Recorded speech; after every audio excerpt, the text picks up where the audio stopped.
Homemade panipuri बनवायची simple recipe आणि खूप छान लागते.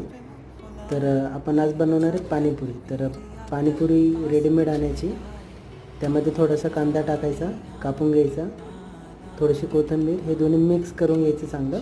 आणि ज्याप्रमाणे दाखवते त्याप्रमाणे थोडं प्रत्येक पाणीपुरीमध्ये भरायचं.